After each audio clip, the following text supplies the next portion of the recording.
Ride aboard a Tampa Bay Lightning road trip. It's a 4-city, 8-day trip that will take the team from the familiar surroundings of home to the hostile environment in such cities as Philadelphia and Boston. You'll be on the plane with the entire team and experience what it's like to travel as a National Hockey League professional.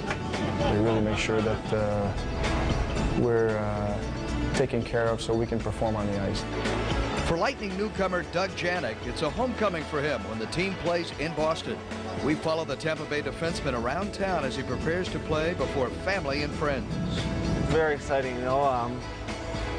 Down there in Tampa, it's not too close, and you don't get back up here too often. So for them to be able to watch me play is very exciting for them. The news doesn't stop being fit to print when the team hits the road.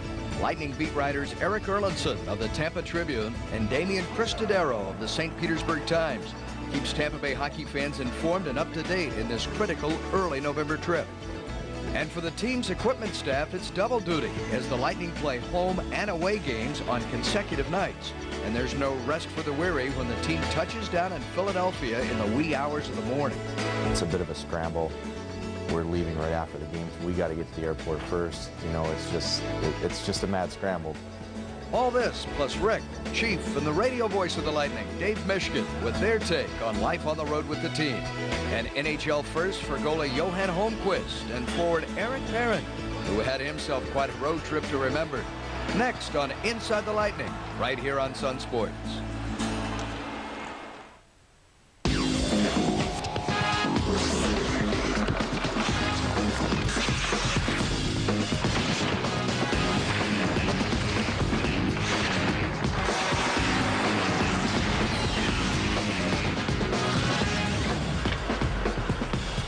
Wednesday morning, November 1st. The Tampa Bay Lightning hold their morning skate as they normally do the day of every home game. On this particular day, the Tampa Bay media is out in full force as the team prepares to take on the Toronto Maple Leafs. Coach John Tortorella addresses television news reporters, newspaper writers, and team broadcast personnel of both clubs following practice, as do Lightning players in the team's locker room. But this is no ordinary morning skate, or at least for Tampa Bay's equipment staff. For immediately following that night's game with Toronto, the team will fly out of Tampa and arrive in the city of the next night's opponent, the Philadelphia Flyers. It's a trip that equipment manager Ray Thill and his staff have prepared for since the schedule was first announced in mid-July. Usually the night before or 2 days before, we have everything ready to go. The players, all they have to do is help us pack their bags, and we're pretty much out of there. We do have a system because you can't just free-for-all it, because then you're going to definitely forget something. So a couple of days before that trip, I had tape up on the wall with their numbers, and players put out what they figure they'll need for that trip, the news sticks. There's the jerseys, socks, just a multitude of things that we have to get ready, and we load up into the big truck before the game. I started 2 or 3 days earlier, had the trunks all packed or restocked and ready to go. Mick has the jerseys and some of the extra stuff, and Ray, as the head guy, he kind of oversees everything and makes sure that we have it all. We're all ready to go. The truck's packed. All we need is the players' bags. The players are throwing their equipment into the bag, and as soon as they get it in there, we're hauling it out to the truck and trying to get there before the players get there, get it on the plane, and so when they show up, we can take off. Immediately after Tampa Bay's tough loss to Toronto, the team embarks on the first of only 2 home and away games on back-to-back nights this entire season. So it's off to Tampa Jet Center and a charter flight to the city of brotherly love. We got there at 2. We're ready to go. They load the truck with all the gear, and we hop in there if there's room. If not, we got to sit in the back. We get to ride in the truck with a truck full of equipment. We go to whatever arena it is. We get to the Wachovia Center and go have some fun. We're there probably a good hour. We have to unload the truck and wheel the stuff down to the locker room, and then set everything up for the next morning, whether we have a skate or for the game, which includes unpacking all 20, in this case 21 bags. Unloading the players' bags, getting it to dry out, turn up the heat in the locker room, basically get the room ready for the next morning, get the socks, the practice jerseys up, then back to the hotel for a little shut-eye, and then back to the rink around 9:30, I believe. It's long hours for them. They're in the rinks at times, you know, that no one sees, no one knows. You think that everyone's at home in bed, and they're still working hard. So when you're looking after 20 guys and sometimes 20 big kids, it's a lot. So they do a fantastic job, and we really appreciate what they do for us. I still get a kick out of being around the players and being with the trainers that I'm with. We have a good group here. Coaching staff, excellent. I don't want to forget the GM and everybody else. We try to have as much fun out of it as we can because, you know, there are a lot of long hours, long days, and you have to have a few laughs. See you at Tampa Bay. It's not like going to work. It's not a 9-to-5 office job where you sit at a desk and, you know, you're on the phone and stuff like that. I mean, it's fun. It's fun to be around the guys, and it's you know, everybody's your family here, and it's just a good time. After the break, it's a couple of NHL firsts for a pair of Lightning players. Our own Bobby the Chief Taylor is welcome back to the city where he once lifted the Stanley Cup as a player. And later, we'll take a walk through Boston with Lightning defenseman Doug Janik. All this when Inside the Lightning returns here on Sun Sports.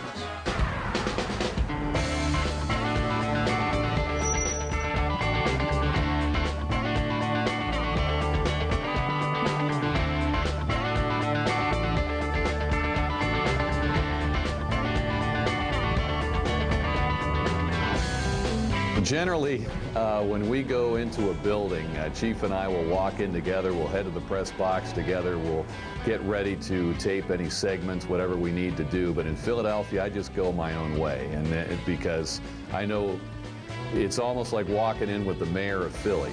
There's such a giving people in the Philadelphians, I think. I mean, yeah, they're tough, but they just open up their heart to you. I love the city. I loved it. I always have been. It took me a long time to get over not being there. And it was like, in fact, I probably missed Philadelphia more than when I left home for the first time and left my mom and dad at 15 to play hockey.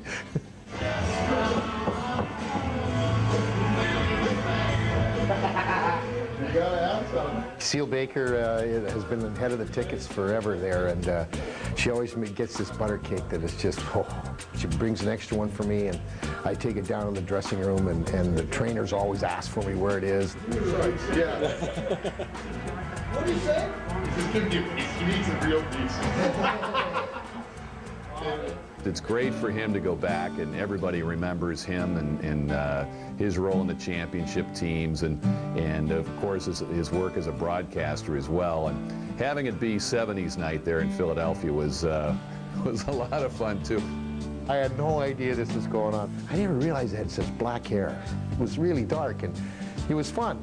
Tons of video on the Broad Street Bullies, my team, and it was really neat to see. It brought back an awful lot of good memories.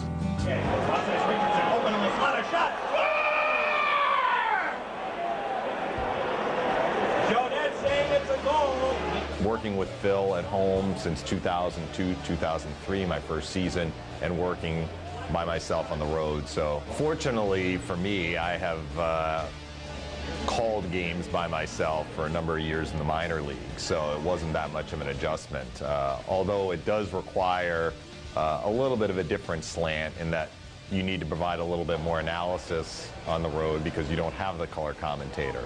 You know, it's other things that are challenges. Me, you know, I'm a new father. My little boy was born in March, so that was the first extended trip. So that was a little bit different as far as, you know, being away from him and my family for an extended period of time. But it's like anything else, you get used to it and you get through it. Johan Holmquist's first victory in the National Hockey League, and Chief, he had to earn it tonight. He really did. I mean, he was so solid. It was a great feeling, obviously. I've been waiting for that moment for a long time now, but I just went out there and played, and we won, and it was a great feeling. It was awesome. You know, everyone knew that he was a great goaltender, but, you know, he's getting an opportunity to play here now. And, certainly running with it, and I think it all starts just building a little confidence in himself and in the guys around him. It was great to see Homer succeed and get his first victory. So for Johan Holmquist, his first National Hockey League victory. And for forward Eric Perrin, his first NHL goal. It wasn't the way I really pictured the way it was going to happen, you know, but I was kind of actually surprised, you know, it was a 3-on-5 and I got sent out at the end of the game like that. And so, you know, I intercepted the puck and I just, you know, threw it out there all the way down and hoping it would hit the net. Yet Eric's thoughts are also of home, where his wife Karen is pregnant and due with the birth of his son any day now. She knew how much, at the same time that I wanted to be at the birth, I didn't want to miss a game either, you know, and we were going on the road trip, and so we got together with the doctor and tried to organize something. This organization as a whole has been very good to players and allowed players to adapt to these situations, and I know it's tough on Eric, but it's great for guys that are in situations like that. They don't have to feel that they have to make a decision over one thing over another. The coaching staff and general manager takes care for guys, so they don't have to think about it too much. The trip has started successfully, and now the team is off to Boston, a place that has not been too kind to the Lightning through the years. When Inside the Lightning returns, we'll introduce you to the man that makes everything go smoothly for the team when they're on the road, Director of Team Services, Phil Thibodeau. It's a night out on the town with Massachusetts native Doug Janik as we tag along on a walk through Beantown. And for two Tampa Bay hockey newspaper writers, life on the road is in no way a vacation.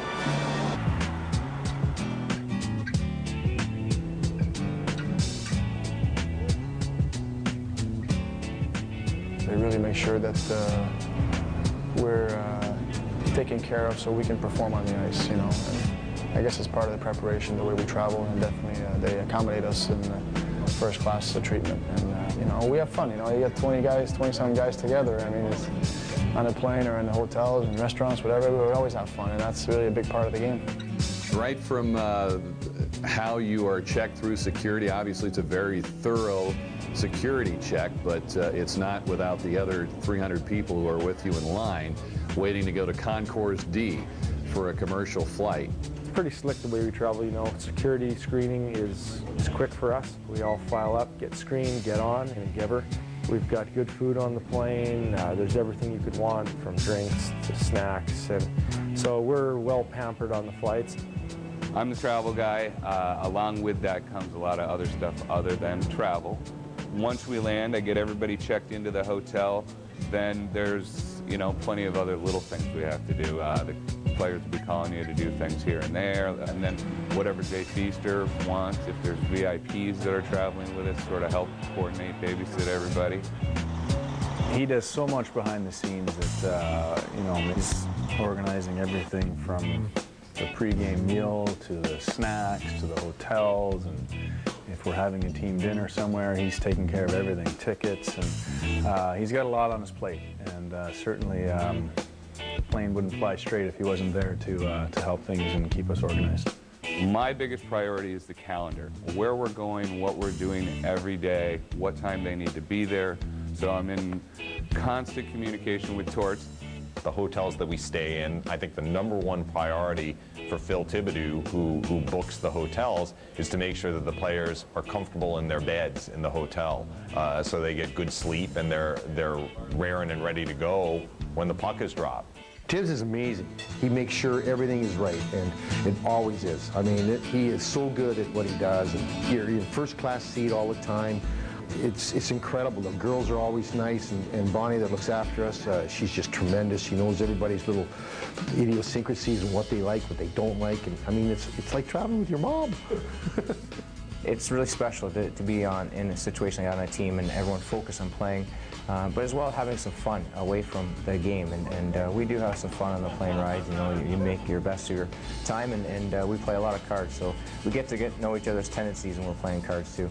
You gotta kill some time when you're in the air, so guys like to watch movies, guys like to play cards, and we've adapted the old PSP game. What an invention that thing's been since they came out with it. Sit in your own seat and head-to-head combat.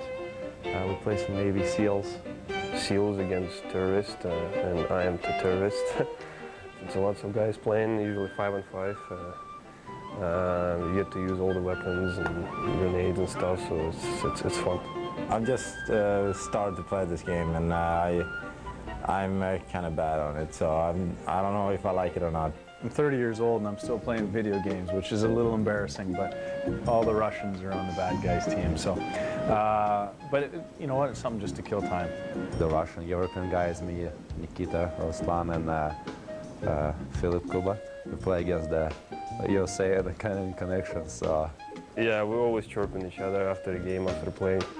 Yeah, they're saying we make excuses, you know, the weapons are bad or something that went wrong. There's a few of us that sit in pairs because you can always help your buddy out if you're sitting next to him, and they've gotten the better of us a few times, but you should just ask them about the last road trip. It didn't go so hot for them, so it's a season of ups and downs. With an off night that Friday, it's a chance for Lightning newcomer Doug Janik to meet his sister Carrie for a dinner. A native of Agawam, Massachusetts, a little over an hour from Boston, it's a chance to play in front of family and friends. My older sister is actually a personal trainer at a health club here in Boston, so I'm meeting up with her for dinner at the Atlantic Fish Company. So it should be a nice night. I haven't seen her in a while, so just looking forward to relaxing a little bit. So how long until you get there? First time I actually played in Boston was the night they retired Cam Neely's jersey. So like growing up here and seeing that was a fun night. It's very exciting, you know. Down there in Tampa, it's not too close and you don't get back up here too often. So for them to be able to watch me play is very exciting for them. For me, I guess the whole first part of the season here has kind of been like a road trip in and out of hotels. So I usually will go back up to the room, relax for a little bit, maybe make a few phone calls, go on the internet, watch a little TV, then take a nap for about an hour and a half, 2 hours, get up, have a little snack, and then it's off to the rink. What are you doing? Why are you here? Why are you on TV? Well, I have a hockey game tomorrow against the Bruins. Great. And I'm here to eat dinner with my sister, so she lives here. Awesome. Yeah. Good to see you again. That was kind of weird. That was a little random. I don't think anyone's going to think that wasn't planned, but... No, I know. Nice dinner. Had a little salmon. We just talked for a little bit, and then I ended up just walking back here after. It's a big thrill to see him play here in Boston. Brought some of the family with us. Grandmother's here, sisters, aunt and uncle. It's really hard to believe sometimes, you know, and we're just real excited to be here. We hadn't seen him in a couple months. It's been 2 months since we've actually seen him before Philadelphia the other day, so we're just excited to see him. That was very nice, you know. So often in, you know, professional hockey, you're away from your family so much, so when you get a chance to kind of play in the same vicinity of where you're from, it's nice to get back and see everybody. For Boston to start overtime, each team getting a point. Chara dumped by Pratt. Here's Mara feeding it across. They score! Corey scores 7. While the loss to the Bruins in the middle of this trip dampens the spirit of the squad, the Lightning did gain a valuable point and now has picked up 3 out of a total of 4 points. 2 games and 4 days remain before the team heads back to the warm west coast of Florida. And team beat writers Damian Cristodero and Eric Erlandson will continue to inform Tampa Bay fans back home of all the daily news. That and Eric Perrin's emotional roller coaster ride on this road trip after our final timeout here on Inside the Lightning. Or with the National Hockey League franchise does indeed have its perks, but as you have seen, it doesn't really leave a whole lot of time for sightseeing or being a tourist. Be it players, coaches, management, team announcers, or broadcast crew personnel, life on the road, especially a trip this long, helps form a bond that is very important in any profession. With the new guys coming in this year, with our core that we've had for the last 4 or 5 years, it takes some time to get to know each other and develop each other's personalities, sort of say, within the team concept. And we're getting that there right now, and I think that risk road trip really helped us bond together. We needed to come together and play some good hockey, and sometimes it's good. And think when you're struggling, sometimes it's good to get on the road and just play some, be together. It was really a first trip that we got to spend time together, and so it was fun. We gelled, and we got good results. Two individuals that also experience life away from home are hockey writers Erik Erlendsson of the Tampa Tribune and Damian Cristodero of the St. Petersburg Times. Both are with the team from the start of camp through the playoffs on an almost daily basis, and that includes the road. However, life on the road for Damian and Erik presents its own unique challenges. My deadline is actually a little bit worse than his. On Saturday night, they want to have all my stuff into the office by 11:15, no later than 11:30 at the very latest, which is a deadline that sometimes it's hard to make, but it's part of the job. Makes it worse on a Saturday night when the deadlines are horrible. I basically have to send this story to the paper the second that this game is over, and then we have to run down and get quotes and come back and rewrite it. It's just something you have to get used to, basically, and you have to really understand how to budget your time. You want to make sure in any circumstance that you can get as many quotes as you can, even if it's just one or two, if it's a tight deadline. So you always want to make sure that you get some type of comment from somebody in the story. Early Sunday morning of November 5th, the Sun Sports crew is flying commercially out of Boston's Logan Airport. The life of charter flights, hot meals, and first-class accommodations is over. For the final two games of the trip will not be broadcast back in the Tampa Bay area. But the crew is greeted by an unexpected visitor. Eric Perrin is on the same flight back to Tampa to witness the birth of his son, Alexander, before heading back to Long Island for the next night's game with the New York Islanders. I got him the flight to go home and got him the flight to get back the next day for the game. And, I don't even think he was home really more than 20 hours. Everything worked out great. I mean, I was able to get there in time for the birth and spend a little bit of time with them, and left the next morning and made it back in time for the game. So it was great. It's a tough situation, when you're away from your family and that kind of at that time that your family kind of needs you there. And it was a good week for him, And no, he's been a great addition. He's been playing really well for us, and it's nice to see him having success. I just felt great. I think I was running on adrenaline a lot, and it certainly brought back some memories. And it was we got a little bit of a smile out of us too. We hope you've enjoyed life on the road with the Tampa Bay Lightning. For all of those involved with the show, I'm Paul Kennedy, and we look forward to having you join us again on another edition of Inside the Lightning.